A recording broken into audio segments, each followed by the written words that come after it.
No fudge. Does anyone want some? Got nuts in it. Hello, hello. Welcome everyone to another episode of the Power Up Podcast. Mr. Sardock, how are you, good sir? Thank you for swinging by on YouTube. Right now we are on YouTube, Rumble, and X. Um, those are kind of going to be the spots I do when it comes to doing the show, at least the Power Up Podcast. Just those three, and then the big five: YouTube, Rumble, X, Kick, and Twitch. That's when I'll do my gaming stuff. I always contemplate if I'd even want to play on Kick as much anymore, because Kick, gosh, it is just filled with bots and it's annoying. But hello, everyone. Hope you guys are doing well. Welcome to the Power Up Podcast. It's a show that takes a look at pop culture. Mainly, it's for me to stay up to date, I guess, of what's happening in pop culture, things that interest me, hopefully things that interest for you, and I share that with you guys with transparency. I don't, aside from kind of a quick skim, I don't read the articles thoroughly, so what you get is a genuine first impression, my response to it, and it ranges from anime, video games, and all that stuff, with the goal of just keeping our minds sharp and up to date. So hope you guys enjoy. If you do, like and subscribe, all that fun stuff. And if you don't, you can also leave a dislike. That is fine with me. But yes, we've got some stuff pulled up here from various articles, various media. Mr. Sardock says, I've never been on Kick. I did it when Kick was made, and honestly, since that day, that was the only time I actually saw genuine viewers, I would say. And since then, everything has just been bots. I'm sure there's some real accounts that follow me over there, but I've experienced nothing but bots. And I feel Kick for sure is, if you know someone there, you can probably grow a good solid channel. If you don't, good luck. Kind of same with Rumble. Rumble is more with, if you suck up to them, at least this is my observation. If you suck up enough and give this attitude of Rumble can do no wrong sort of mentality, you'll get pushed a little bit better. That bad, huh? Yeah. Yeah. And I think the people, it's one of those things where if you don't get established right away, it's going to be that much harder to try to grow over there, as with any platform, honestly. But it's always interesting on the people who just kiss and suck up and have the attitude of, this is great, all their decision making shouldn't be questioned because it's good, it's gold every time. That's how I tend to notice people climb up, which to me is disingenuous, because that means you're not listening to valid criticism. But anyway, we've got a range of articles covering from like Ubisoft, Grand Theft Auto. The big things that kind of caught my eye, or at least we can talk about, is indeed the new Super Mario Galaxy movie trailer. Show what it has in store. And Dragon Ball Super announcements that have been made, which I find quite interesting, because the places I kind of tend to look when it comes to what's happening news wise and whatnot, they didn't really cover this a whole lot, and this is kind of like a big thing because it's been quite a while with Dragon Ball Super when it comes to an anime. Even the manga, I think, has paused after the superhero telling of it. So I'm surprised a lot of people aren't really covering that, especially with some of the sites I go to look at stuff, because they have anime sections, but Ubi slop, I'll need popcorn for that. LOL. Yes. Well, we'll start off then with an Ubi slop article here. Let's get on into it. And that is over at Tech for Gamers. That's a site I use that focuses more on the tech aspect of it, which I like. You can kind of see their bias in certain articles glaringly, but that's all right. it's good to get a nice range of difference of opinion. Even, I mean, I tend to stay away from like Polygon and IGN because they're ungodly biased, but whatever. We're all biased in some way, shape, and form. So Ubisoft canceled a lot of stuff. They're restructuring, they're letting go of people. And one of the games that's got let go was the Prince of Persia Sands of Time. And apparently even the actors from the Sands of Time remake were kept in the dark about the game's cancellation. They need to get comfortable with not owning their company. Yep.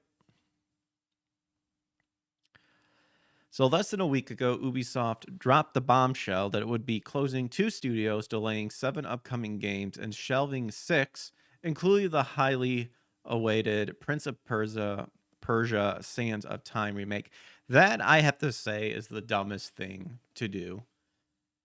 You're telling me you could not find another game that's not like, that is a well-known title. Why would you shelve it? But anyway. The latter part was a surprise to many, even for the actor behind the game, who was kept in the dark about the entire situation.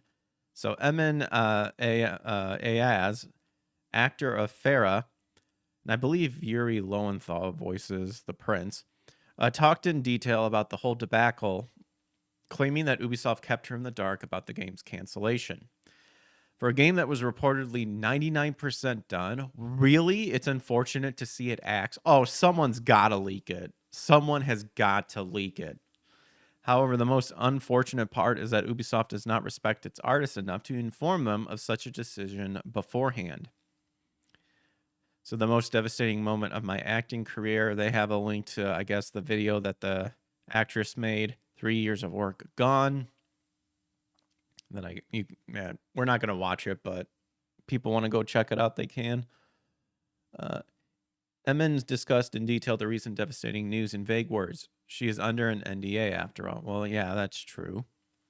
The actor revealed that she learned on the news from her brother, who reached out after following the news on social media. Emmon was taken by surprise by Ubisoft's decision and even felt betrayed. Well, so I have my own thoughts about voice actors and actresses, since as someone trying to go into that profession and then had to unfortunately give up that journey for the meantime because a lot of snakes began to get revealed, and with the politicizing of said industry, I've kind of grown callous with anybody with that, especially with people who with NDA and stuff, because you essentially sign all your crap away, and then these people get all mad when they're anti piracy and all that stuff, and it's an ego sense gets brought into them because they act like C-list celebrities when they're like F-list celebrities. It's like, dude, you're only known in anime like circles, and that's it. Maybe a little bit more. Like, you ain't special. You're expendable.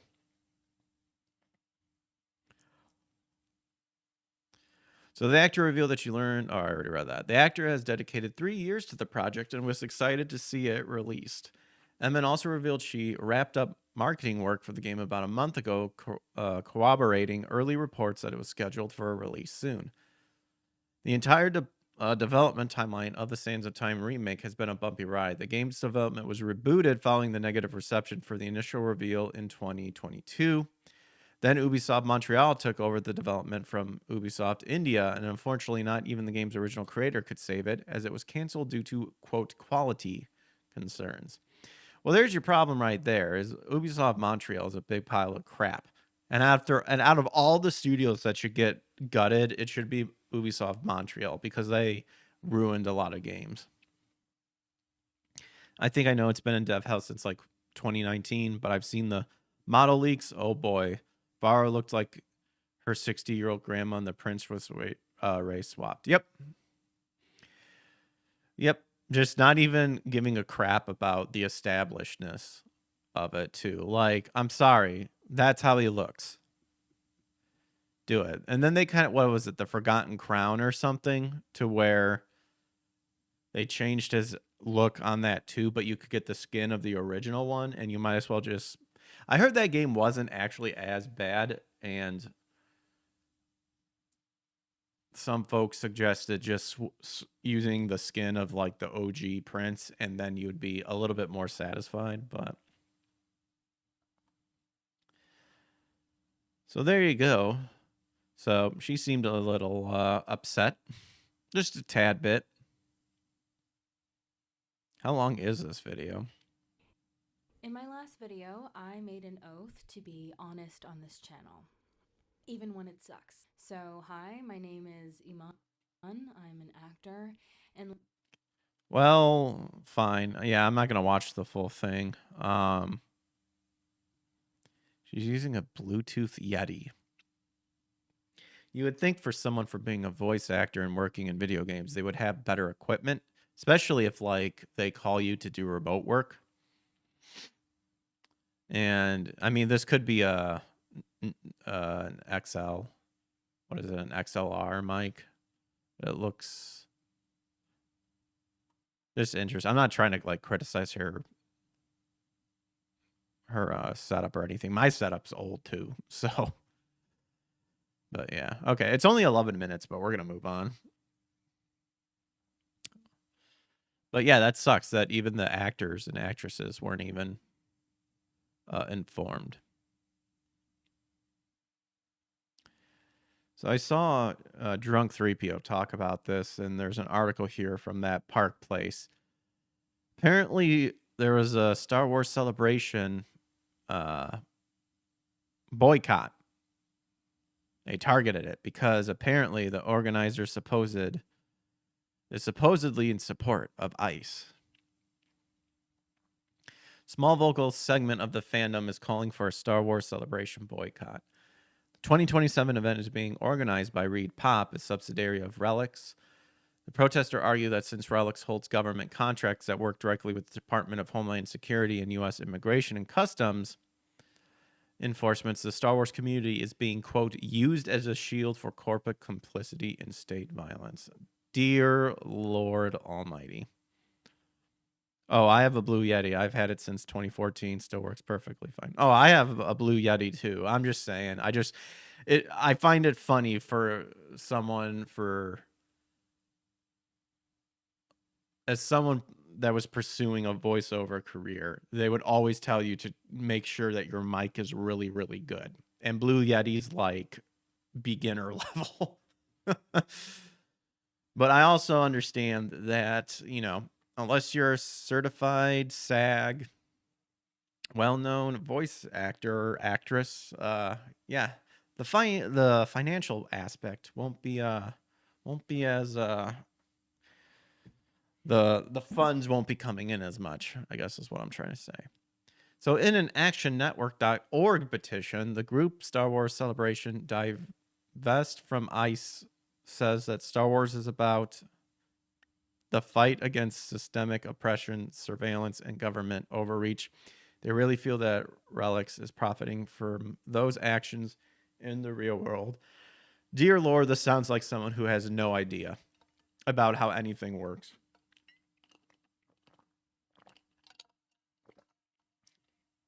To better understand the controversy, it helps to look at how Star Wars Celebration is organized, who is responsible for producing the event. They describe themselves as the ultimate fan experience. Disney and Lucasfilm make announcements at the event, celebrity appearances and panels, merchandise, fan experience. Designed a worldwide gathering for fans to celebrate the franchise's past and future. Maybe now just the past. Because the future ain't looking good. Past celebration events have official teasers, releases, and the announcements for the new TV and film project. SAG always cracks me up. Oh, it's funny, too. I had a friend who, he sadly got canceled. My friend Eric. And he's talked about it on the show and on his own time.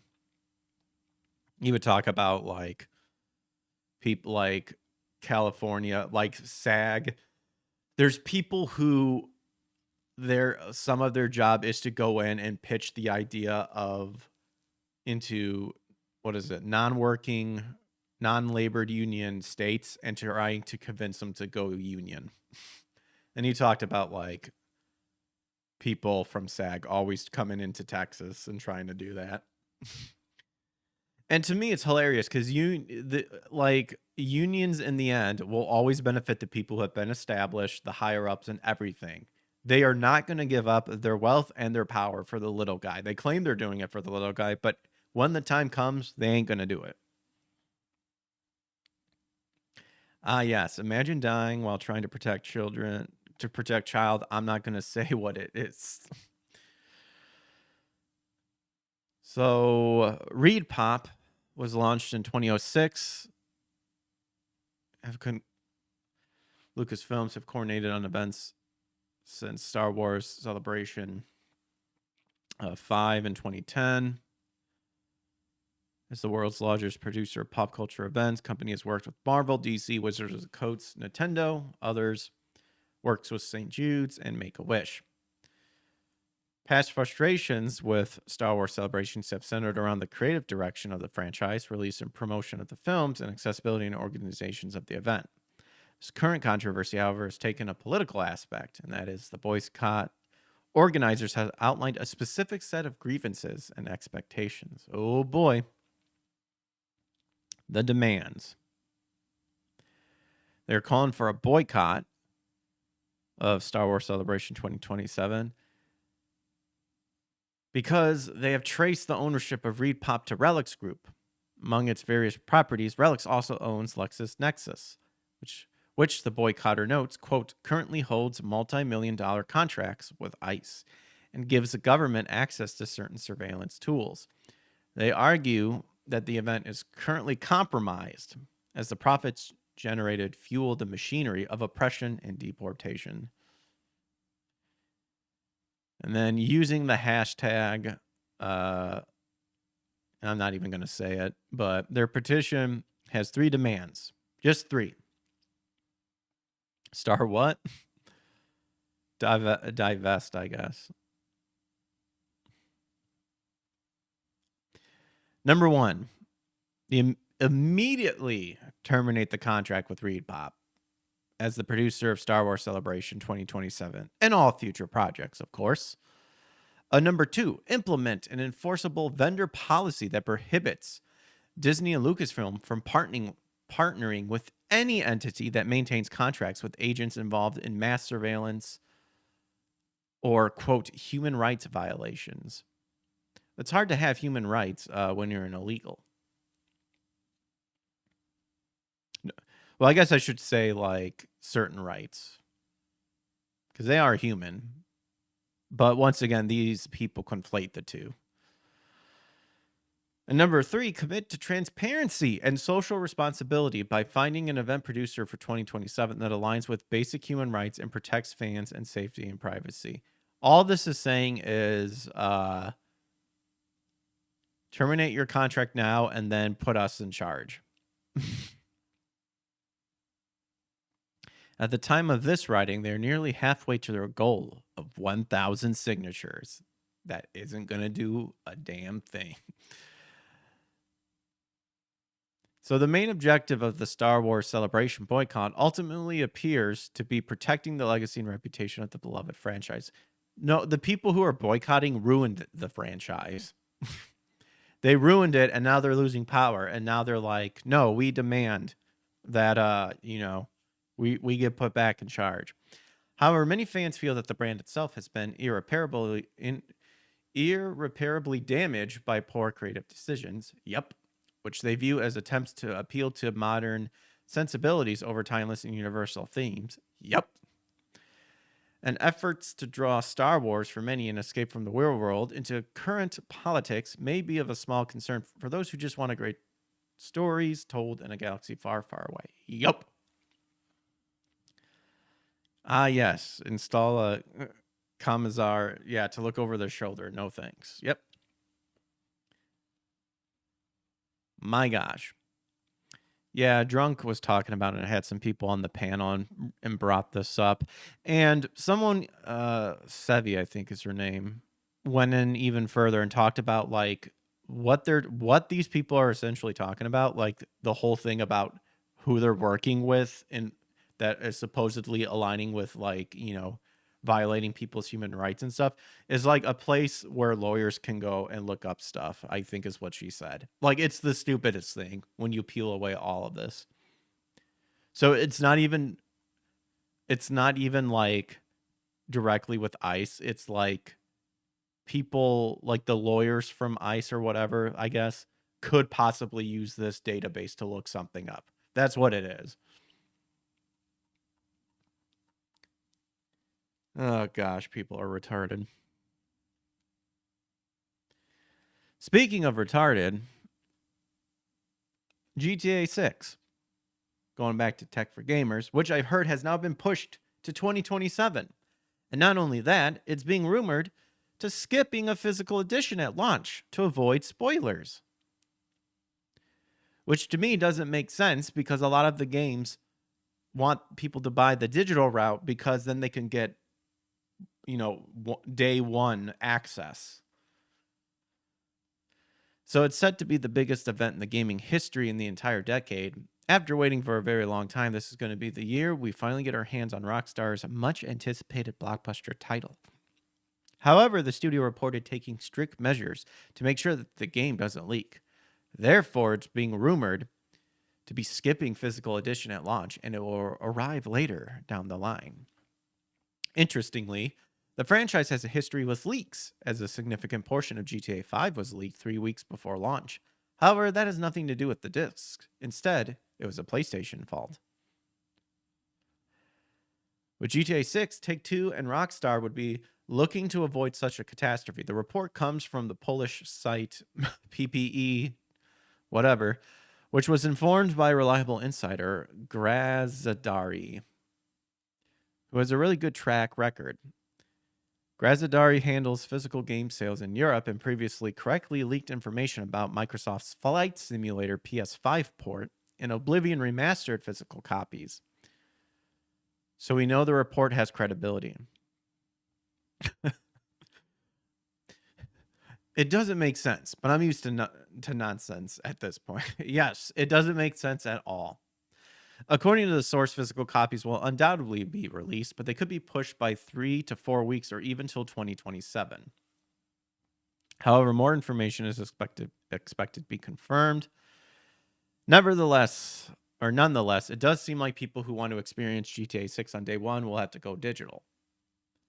Yeah, that's the whole point. They want you to go digital. They don't want you to own stuff. Gamers are skeptical about digital games, but stats show that they have dominated sales in recent years. Yeah, but when you purposely set it up to where the best bang for your buck is digital sales because they're purposely doing it that way, of course the stats are going to show it's better. So dumb. I have a feeling that they keep pushing it back because I believe by the time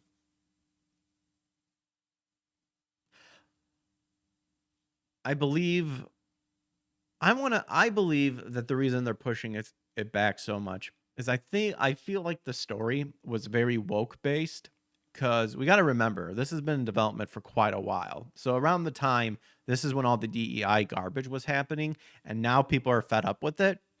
And so Rockstar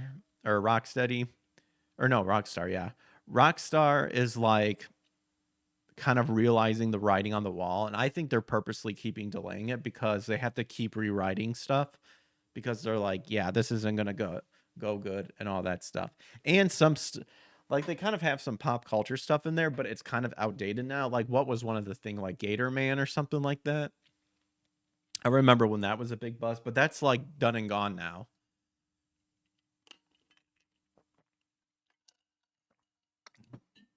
It's not like South Park, where just because they delay everything so long that they can kind of get in stuff that's still kind of hot, like right then and there. But yeah.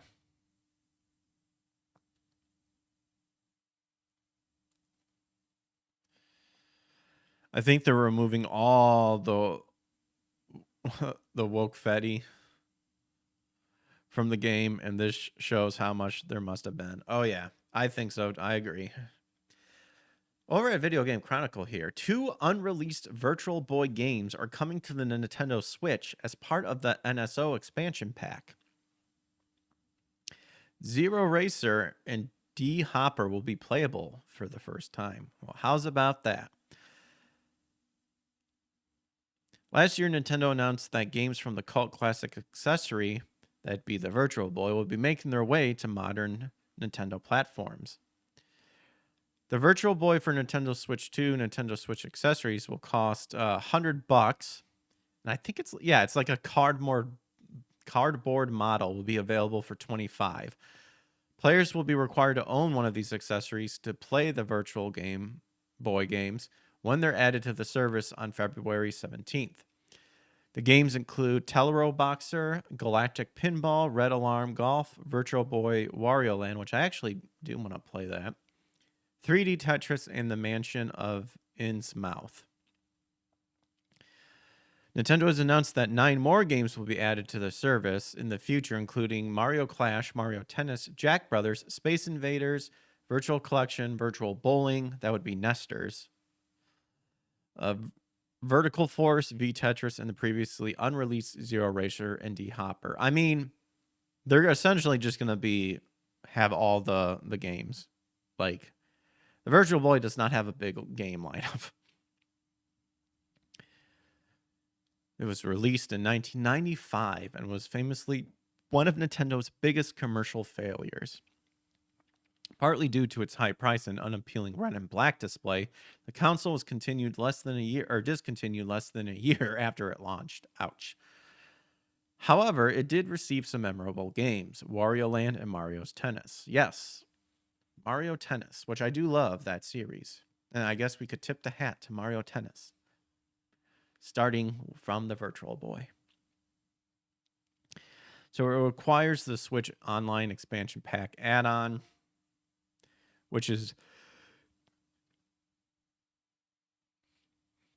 needed to play Nintendo 64, Game Boy Advance, and Sega games. So if you get it for a year, so $50, $50 plus 100, then plus 25. Gosh, Nintendo are so damn greedy. The thing is you could easily find these games online. And all they're doing is freaking asking you to put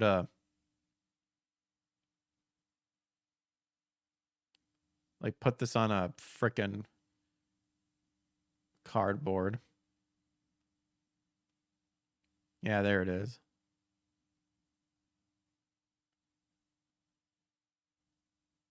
Screen changer.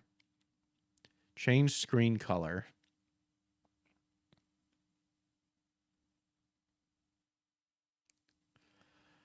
You know, if you're actually going to be releasing stuff that was never released or unreleased, why couldn't you just made everything in color? Yeah, here it is right there.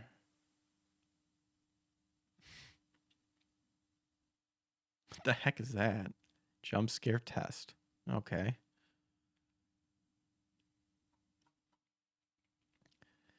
"3D Tetris. Oh, there was one when I was young and beautiful. I did enjoy it for what it was."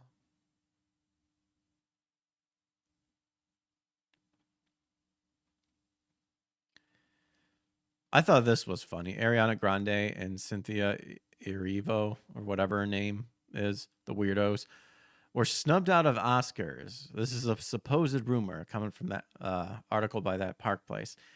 Apparently, after a press tour creeped out Academy voters. So people are now just getting freaked out about this. They should have been freaked out about this like day one. The narrative surrounding Cynthia and Ariana being snubbed by the Oscars flipped dramatically after a new explosive rumor out of News Nation made the rounds this week. After early momentum, Golden Globe recognition, and months of award chatter surrounding Wicked for Good, they walked away from the Academy Awards with nothing. That would be Ariana and Cynthia. No acting nominations, no technical recognitions, not even acknowledgement for new original songs added to the adaptation. They look absolutely terrible. Ariana looks sick, and Cynthia is a straight up demon. Oh my gosh. Yeah, Psycho and Nosferatu. Yep. So according to multiple Academy voters speaking anonymously, maybe unanimous. I combined unanimously and anonymously together. The snub had a lot to do with the film's content and the perception of the two stars. Specifically, voters say the film star alienated them during the promotional tour. One voter summed up the reaction bluntly, saying, "The movie wasn't that great. Oof. The two have amazing on-screen chemistry, but spent most of the movie apart." That alone might not have doomed Wicked for good, but voters say the pair's press tour behavior crossed an unspoken line. They creeped a lot of people out. Several Academy voters reportedly cited the promotional circuit as the breaking point. I was also keep in mind all these voters are like paid votes, and apparently the money wasn't enough to give them any sort of reward because they were that creeped out. Apparently, I was also just completely turned off by their promotional performance. One voter said they creeped a lot of people out, and in their rush to feel authentic, came off as cosplaying. If this is actually true, this is like I would say this is actually a big wake up call, because this is to not get anything simply because your like normal appearance like shows that it plays a lot. That's why when Rachel Zegler kept running her mouth off during Snow White, that at some point someone told her to shut up and stop catering to a bunch of idiots in a small vocal fringed minority because you're like turning people away. I mean, the movie looked terrible to begin with, but her running her mouth didn't help either. That sentiment was echoed repeatedly behind the scenes, particularly as Ariana Grande and Cynthia leaned heavily into emotional displays, intense physical closeness, and what some described as codependent theatrics during interviews and public appearances. Yeah, what's her face like rubbing up on her and stuff? She 100% groomed Ariana. They look. You mean Snow Shite? Yes, Snow Shite. The only white being, of course, the cocaine that the producers were sniffing, thinking that this would be a success. The behavior went viral repeatedly, but not in a way that helped award prospects. Among the most discussed incidents were a promotional panel moment when producer Mark Platt grabbed Ariana Grande's arm enthusiastically. Grande appeared startled, clutching her arm. Afterwards, Cynthia immediately intervened, cradled Grande's arm, and appearing to kiss or rest her head against it. Reaction that many viewers found disproportionate to the situation. Other moments, including their now infamous aura rating exchange at the Paris premiere and Grande's visible distress on the New York red carpet, fueled the perception that the duo's dynamic had become uncomfortable rather than endearing. It was uncomfortable day one. While some fans defended the behavior as emotional openness, voters reportedly saw something else entirely. No, this is what they do. They're actors. They're acting. If you honestly think a lot of actors would show this much emotional openness, chances are it's not real. Someone watched them chat music vids. They sucked the air out of the room. Another Academy voter was even more direct about Wicked, or why Wicked was quietly sidelined.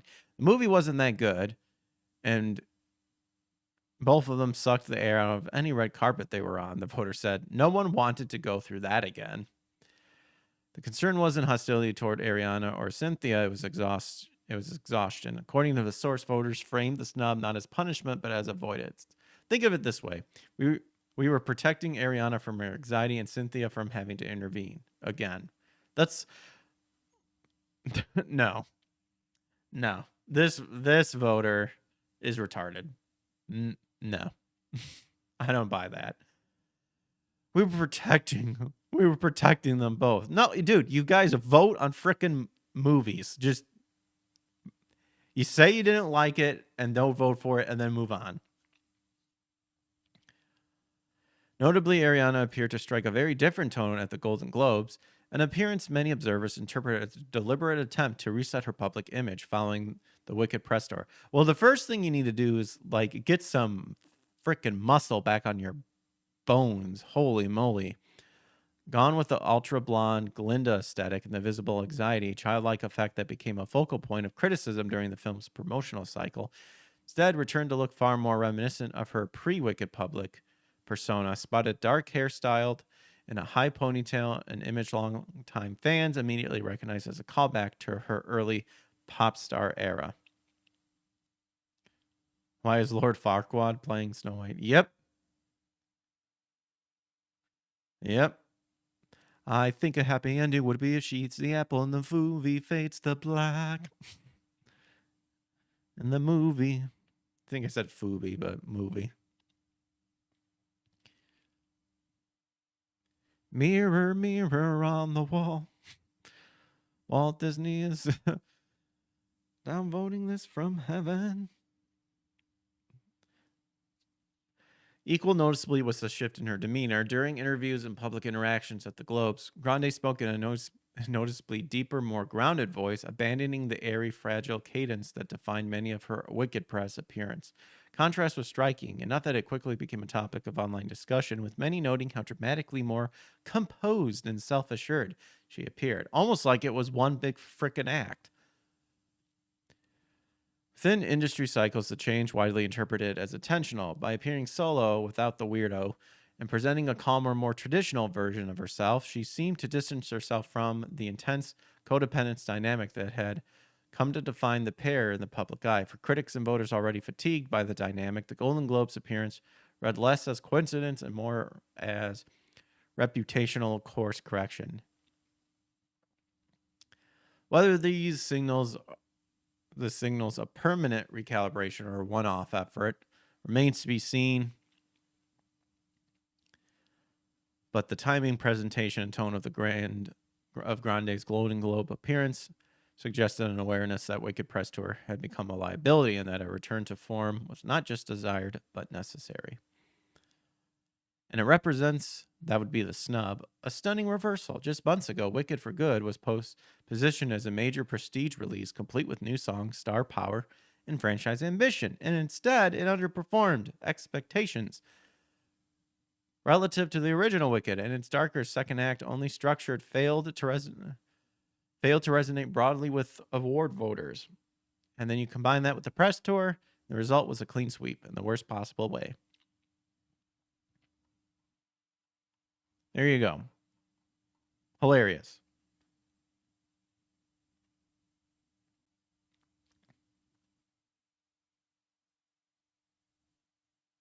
Back to Ubisoft. Apparently, it proposes to cut 18% of the workforce at France headquarters as part of, quote, the major reset plan. Instead, they should go to Montreal, because screw that place. It's proposed to the elimination of up to 200 jobs and announced a significant organization restructuring.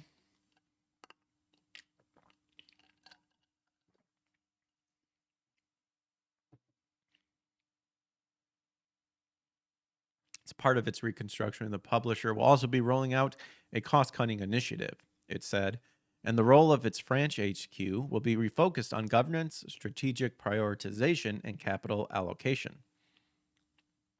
An email sent to staff Monday, the company said it had entered negotiations for a ruptured conventional collective, a voluntary mutual termination agreement that follows French companies to reduce their workforce through negotiations with unions. The proposal applies exclusively to Ubisoft International employees with the French contracts and could result in up to 20 positions being cut in France. However, no decision will be final until a collective agreement is reached with unions and validated by French authorities. Ubisoft spokesperson told VGC in line the last week's announcements on its new operating model and acceleration of cost reduction incentive initiatives. Ubisoft International has initiated discussions regarding a potential RCC Okay, they're pretty much just repeating what we just read. They did it to themselves, don't know what to tell them. I was convinced they would go down with the ship, like 100% go down until they file for bankruptcy. And now they are trying their best to restructure everything. And at this point, honestly, it does need to just crash and burn. Like, you're trying to build on a... It's like they're trying to remove everything, but like still use the same foundation. And it's like, dude, the foundation from the past like was a different foundation altogether. This foundation sucks and everything needs to burn. The circus tent needs to burn to the ground, and then you can start over by first and foremost not hiring stupid DEI consultant agencies and firing any DEI hires. That right there would save you a lot of money to begin with. And stop catering to a one-sided buttholes that don't care about the actual video game. Oh, they'll go out and buy it just to help the numbers, but they don't actually care about it. This stage just remains a proposal. No decision will be final until collective agreement. Proposal applies exclusively to Ubisoft. Holy crap. Tech for Gamer. You don't need to pad your article. I've repeated this 3 times. You had it up here, right here, and now right here. My gosh. France has one of the world's strongest employment protection frameworks, with dismissals requiring real and serious cause, and employers required to limit collective redundancies throughout redeployment. As part of its restructuring announcement last week, Ubisoft confirmed it had canceled 6 games, delayed 7. Okay, yeah, we've read all this. They'll continue to streamline to better serve the new creative house, it said, with its French HQ reshaped to focus on what we already read earlier. Ubisoft is entering a new phase, one designed to reclaim creative leadership and build value for players and stakeholders over the long run. What stakeholders? A lot of people should have pulled out from you guys because you guys failed miserably. That was from Gilmot, the founder and CEO. And to be expected, the price dropped sharply. At the time of writing, the share price currently stands at 4.20, down from 6.64 when the stock market closed on Wednesday, a drop of more than a third. They're more radioactive than the elephant's foot at the bottom of the Chernobyl reactor, and so is Sweet Baby Stink. Yep. Bunch of scum.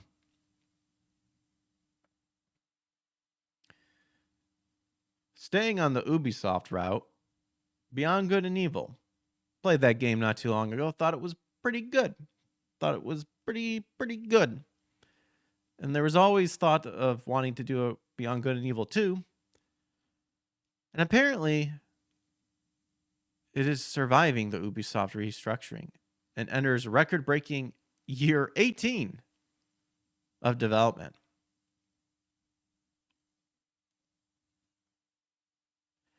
Though Ubisoft's massive corporate revamp has seen them give the axe to a number of upcoming titles, Beyond Good and Evil 2 has reportedly survived the culling, and in doing so, has entered its 18th year of development. My goodness. As part of their recently announced quality-focused reset, the France-based company discontinued 6 games that did not meet the new enhanced quality, as well as more selective portfolio prioritization criteria. Included the beloved Prince of Persia remake, 3 IPs, mobile title. Though Ubisoft did confirm that the general Beyond Good and Evil IP would be handled by one of their new subsidiary studios, Insider Gamer editor-in-chief Tom Henderson has offered the first direct word that the sequel, in defying all expectation, lives on. Yeah, it's old enough to drink now. I know. It's like pop open that whiskey. Just give it to me.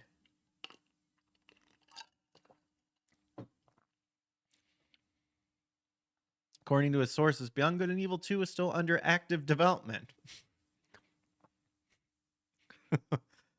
with multiple pushbacks resulting in its exceedingly long development time, all of which is currently on track to cost Ubisoft over $500 million when all is said and done. As noted by Henderson, with the sequel being formally announced on May 30th of 2008, Survival adds yet another mark to its record-breaking 17.5-year dev time.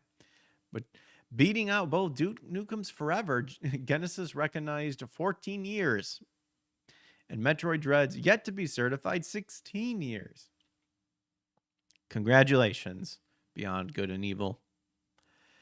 What makes it particularly baffling is the fact that its overall development has been rough, to say the least. Debuted a premiere trailer in 2017. Next year saw Ubisoft ask fans to contribute art and music to the game pro bono, which drew them immense backlash for essentially begging for free work. Ouch.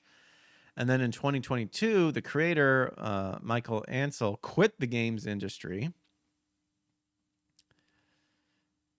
with a subsequent report bringing to light his disorganized and apparently abusive leadership. And though Ubisoft would insist the development was going well, Ansel would later claim that at least during his time, the game suffered from too many problems between managers. Reports as still being in early development as of 2022, leaked of November, leaked information provided by play testers indicating that the game had undergone an internal reboot at some point to reveal of its 2018 pre-alpha walkthrough. And then in 2023 of February would see the abrupt exit of Beyond Good and Evil 2's manager-director, Guillermo, Carmona, followed by the death of creator-director Emily Morel that July. And then present, it remains unclear just as why Ubisoft has dragged their feet on Jade's return, nor why they continue to throw money at it absent any real significant progress. In terms of the latter, someone on Reddit offers a particularly interesting theory. Speculation suggests the game is simply put too big to fail. Canceling it now will negatively impact the valuation of Ubisoft as a whole and their stock price. Well, I mean, we're seeing their stocks, and it's not looking good. So they just continue developing it, further delaying the hit. For every fiscal year until they cancel or release it, they get to keep playing pretend in La La Land like they're still in the green until they can get the company to a stronger position to take the hit or attempt to make something back off the investment. Admittedly, one struggles to imagine how Ubisoft can even begin to dig themselves out of this hole of their own making. To say nothing of just how much of a success Beyond Good and Evil 2 would have to be to make a dent in those losses. But one day the case will have to be made, even if the game ultimately never actually releases. Womp womp womp womp womp womp.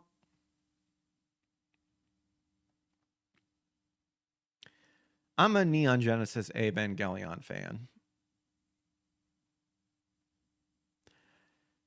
And 31 years later, Evangelion's Asuka officially gets a new ending. So there's been an announcement there's going to be a new video in February. I'm looking forward to it. The broadcast 30th anniversary special screening expands the Evangelion storyline. Ooh. A new 13-minute anime short has been announced. This new Evangelion anime doesn't just build on the rebuild timeline, but also puts Asuka front and center in its storytelling.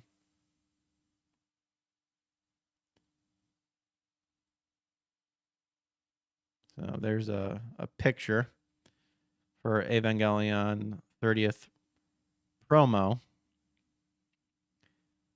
Look at them all happy and spunky.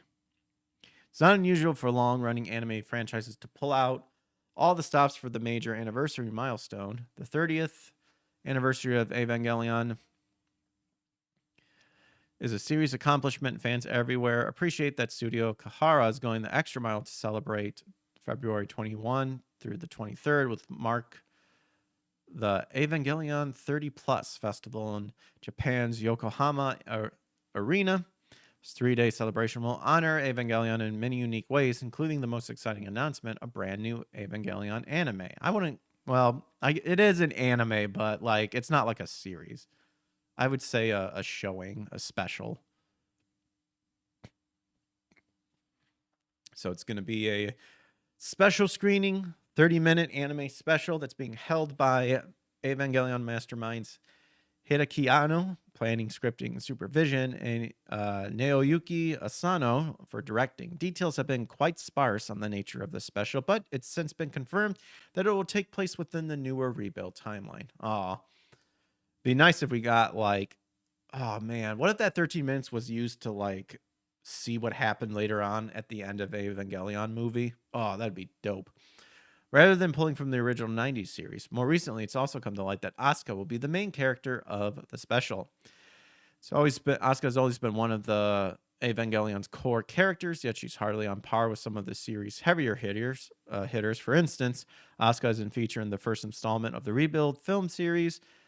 She serves as an important role in Evangelion, but her bristly nature and complicated relationship with Baka Shinji has also earned her a lot of hate from fans. This puts some pressure on Asuka's return in the 30th anniversary and whether it will be able to satisfy the passionate fandom. I think it'll be fine.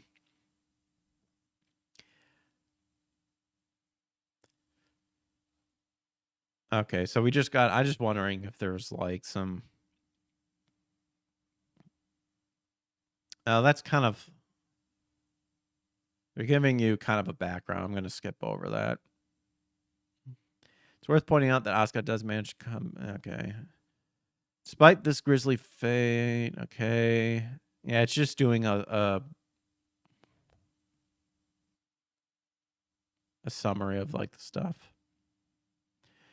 Evangelion is a franchise that always teases alternate realities and parallel fates in the supplement video games and side stories. It's possible that Evangelion Broadcast 30th Anniversary special screening could continue this trend or even shine a light on an unseen chapter from Asuka's past. Could be a flashback within the rebuild timeline that chronicles some of Asuka's prolific escapades as established canon gets fleshed out and explored. So, okay, they're kind of... Okay, yeah, I'm not going to read any more of this. They're kind of padding the article just with speculations and stuff. Wait, what was that? Bayonetta. Top 10 worst video game films. Oh. That's from CBR. But, apparently...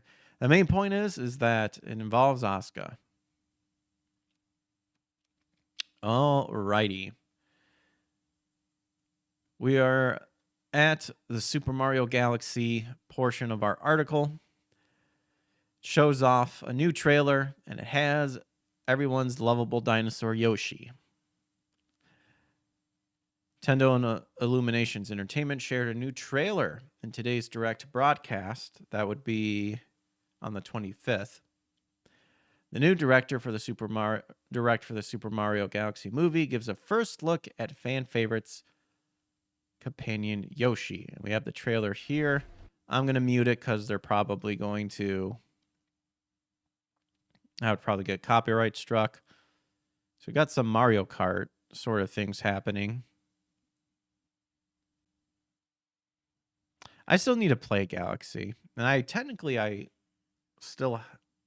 I actually have it because I have the Switch. What is it called? All-Star 3D. Now this was cool. I liked this. I liked how they handled the Fire Flower. So that looks good. Luigi. That's one. Okay, yeah. In this we can... Yeah, he says I'm not a scared guy anymore. Not the scared guy anymore. So that's one thing about what I wish they would do. Because the scared thing was kind of like with Luigi's Mansion. I would prefer if they had the personality of Luigi from Mario and Luigi series. Because he still has that scaredy cat element. But he's not as scared, and he actually has a backbone, as far as I'm concerned.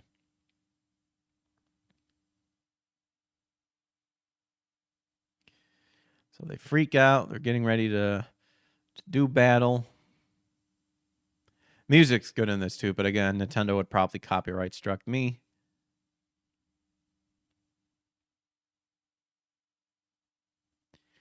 And there's Yoshi. And yeah, Peach being more girl boss, probably still going to play over. You got the frog suit, Big Bertha, which is pretty cool. Birdo. And I think that was the rat from, if I can pause it. Yeah, right there. That's the, I think that's the mouse from Super Mario Brothers 2. So, a lot of good throwbacks and callbacks.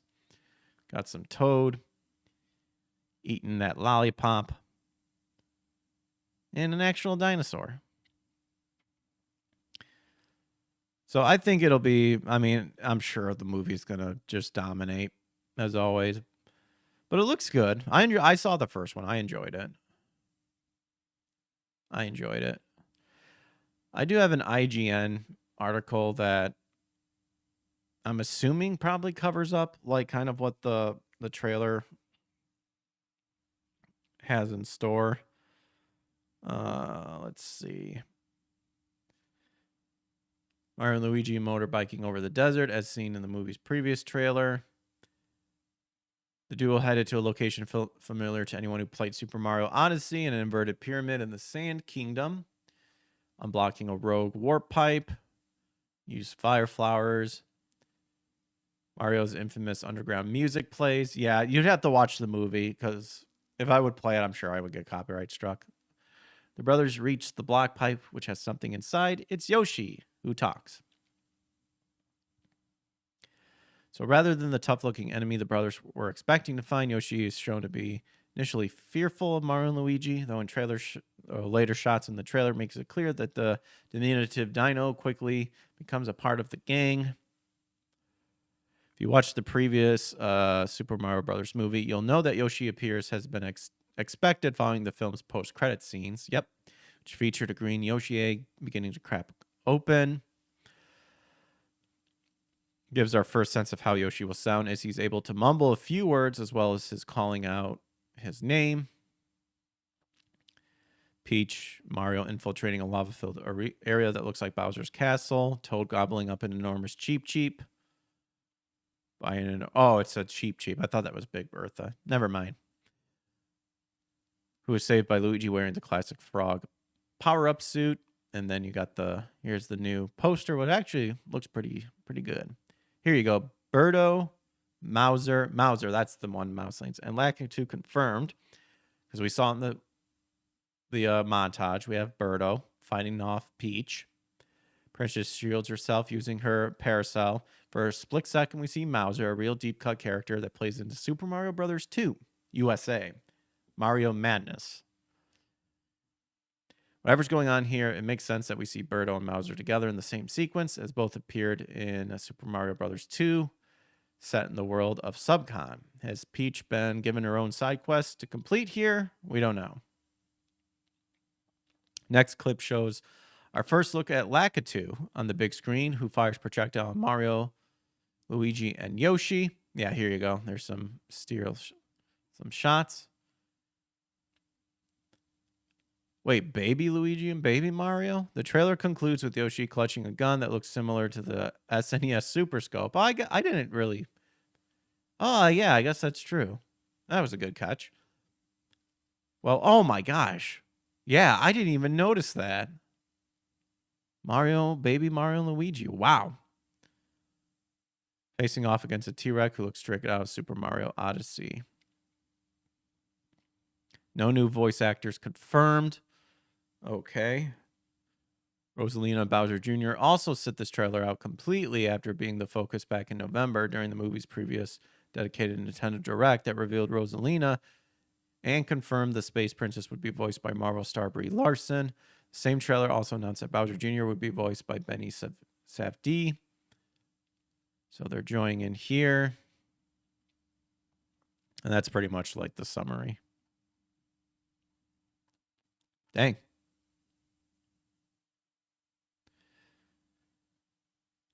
And the next thing, I have yet to see Daima.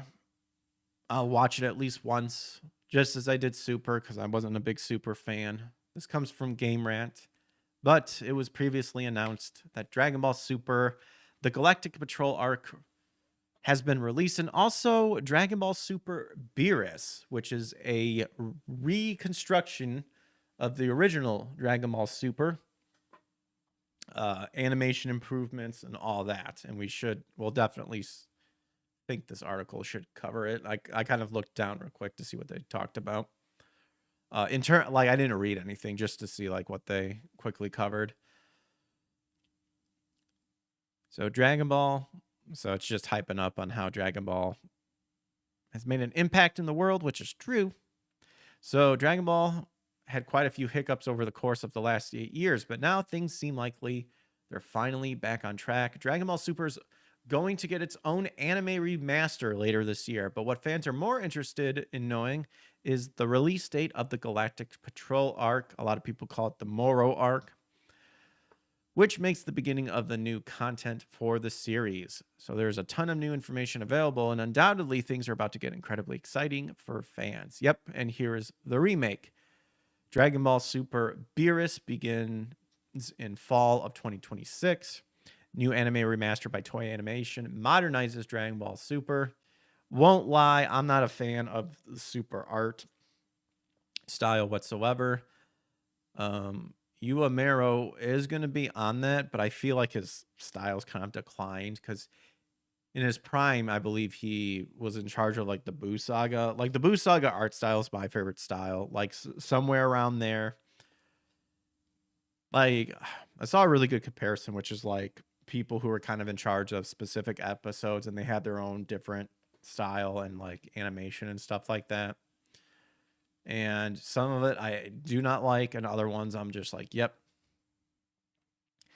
So before fans get to the Dragon Ball Super, the Galactic Patrol arc, the anime series will first revisit the beginning of Super series and remaster the arcs that the old Dragon Ball Super anime already covered. This means that when Dragon Ball Super returns officially later in 2026, the first arc that fans will get to see is the Battle of the God arcs. To an extent, it can be said that this arc has been overdone. Dragon Ball Super having already received quite a few adaptations. Yeah, you got the movie, the anime, the manga. I'm hoping they follow the manga because I actually read the manga up until Toriyama's passing. And I felt the manga was a little bit better than the anime. The fact is that this new anime for Dragon Ball Super is planning to give a new direction to the whole franchise. As such, it is essential for Dragon Ball Super to start from the very beginning and this time do things right. Now, I know one of the big things, or kind of like a controversy that some people are talking about on X, is the fact that Totoro, is not given credit to this, even though he's continuing the Super, and Toriyama gave him like his blessings and stuff.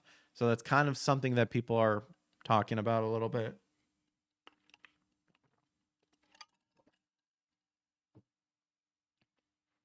And it's understandable at the fact of, you could have just added what's his name on there too, Totoro. I hope I'm saying the name right. But yeah, they're just slapping. Of course, they're gonna slap Akira Toriyama on it because he's the creator. So it's reported that the Battle of Gods arc of Dragon Ball Super will span over 6 episodes, followed by the Frieza arc, which will also span over 6 episodes. It was stated that internally, this new Dragon Ball Super remake project was originally called Dragon Ball Super Kai. Oh gosh. Essentially, it is just a remastered version of Dragon Ball Super. There will be minimal new content, to be precise, and most of it will be redone with new art direction, corrections, and better pacing. The fact that the Battle of God arc is going to be condensed into 6 episodes just goes to show how much better the pacing of the upcoming anime is going to be, and fans absolutely cannot wait for it. Once the Dragon Ball Super anime covers things all the way up to the Tournament of Power arc, that is when fans can finally see the Galactic Patrol arc finally begin, and undoubtedly that's where things get truly exciting. And this one, I guess, is set to report of 2027. It was announced alongside the anime remaster. Fans got a key visual from the upcoming arc, But beyond that, not much was revealed because it doesn't seem that the release date for this particular arc of the story is anywhere close. This move makes sense because the original anime remaster adaptation has not even begun yet. Given that it had a few big arcs to go through, fans can at the very least expect the anime to continue for a year before the Galactic Patrol arc finally begins. And then according to the reports from insiders, it's supposedly set for a release in 2027, towards the end of the year. This means that Dragon Ball Super will have 1 year to cover all of the content. Oh, here it is. Toyotaro. I knew I wasn't saying his name right. I knew it began with a B. I was saying Totoro, I think. My neighbor Totoro. Whatever. Well, not whatever. Apologies. Toyotaro. My apologies. This means that Dragon Ball Super will have 1... Okay, yeah. Starting adapting the new arc from the manga written... Yeah, and that's the other thing that people are kind of upset about, is that Toyotaro was kind of like not even included, like I pointed out earlier. So given that the Galactic Patrol arc will see the adaptation of new content, fans will most definitely see a new character design as well as a new director being chosen for this arc. Dragon Ball will most likely take a new direction. Fans can only hope that the likes of Nohiro Shintani or Chikashi Kubota are the ones at the helm of this upcoming new project. Granola arc will also be adapted into the anime in due time, and Dragon Ball Super won't stop anytime soon. So a lot of people are excited. A lot of people are happy. So this, you can kind of see like the new art style it's going. It's good, but again, it's not my art style. Fans should fully expect an adaptation. It is also highly likely that Toyotaro's manga will resume eventually, because otherwise restarting such a project would not make much sense. Once Toyotaro restarts the manga, fans can expect more exciting arcs to come later down the line, and truly, this is the beginning of a new era for Dragon Ball franchise as a whole. With or without Akira Toriyama, this franchise will continue strong and honor his name. And Super may not be liked by every fan of the original work. However, the previous anime did not do any favors to the story either. It was far from a perfect adaptation, and it certainly lacked cohesion and suffered from pacing and animation issues as well. Yeah, animation issues, definitely. I mean, and it was even fixed up a little bit in the Blu-ray, but now yet they're still doing it again.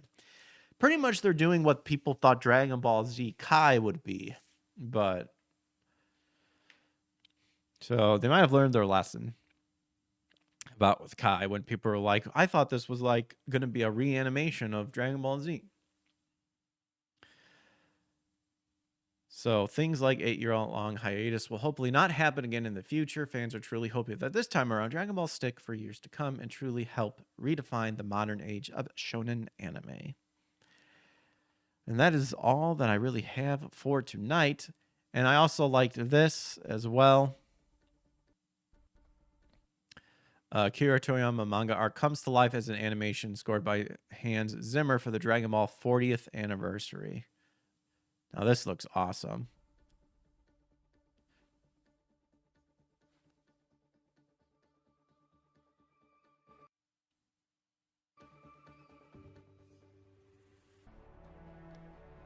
So you kind of got a mixture of like 2D and 3D animation. This animation... Now this looks sick and awesome. I'd love to actually see everything kind of done in this style. I think that looks amazing.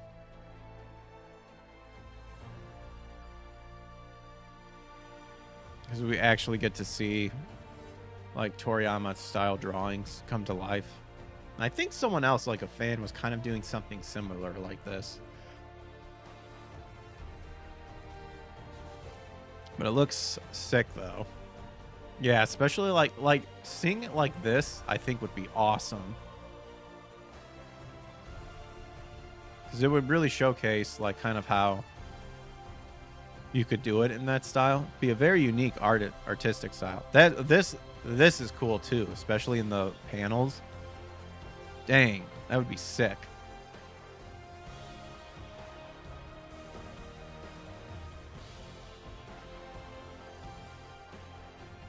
Uh-oh. They missed his widow peak there a little bit because you can see it a little bit better like right there. Whoops. Oh, well. That was awesome, though. That was a beautiful animation. Nicely done. And that is all I have for you guys tonight. Hope you enjoyed it. If you did, make sure to hit that like and subscribe button. We were live on the Big Five, YouTube, Rumble, X, Kick, or not on X. Well, yeah, on X. I was going to say Kick and Twitch, but we were not on there this time around. Tomorrow will be, once again, continuing the gaming for sure. Stellar Blade, and if I can squeeze in an afternoon game, more Tomb Raider, the Angel of Darkness. Amanda is online. My friend Amanda over on YouTube. We will raid her, show her some loves. But take care, pups. Have a good rest of your night. Hope to see you tomorrow. Take care and God bless. And I will catch you guys on the flip side. Good night. Peace.